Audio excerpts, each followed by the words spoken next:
কোনো আহতদের এখানে নিয়ে যাওয়া হয় চিকিৎসার জন্য। গাড়িটা পরে আছে, এটা রিকভারি করে আমরা নিয়ে যাব।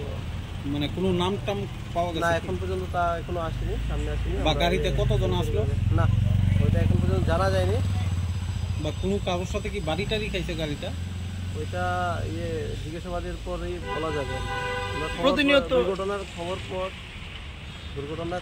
খবর পাওয়ার পরেই আমরা প্রতিনিয়ত এই দুর্ঘটনা ঘটছে রাত্রিকালীন, কি ব্যবস্থা নিচ্ছে? আমাদের ড্রাইভও চলছে অ্যাকর্ডিংলি। আমরা যারা রেশনাল নেগলিজেন্ট ড্রাইভিং যারাই করছেন, আমরা পসিবলি যতটুকু সম্ভব হচ্ছে করেছি। আজকেও অ্যারেস্ট আছে আমাদের, এইরকমই প্রিভেন্টিভ অ্যাকশনে নেওয়া হচ্ছে।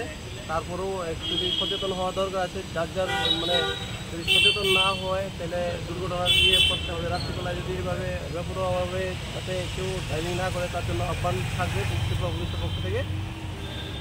কোন থানা থেকে?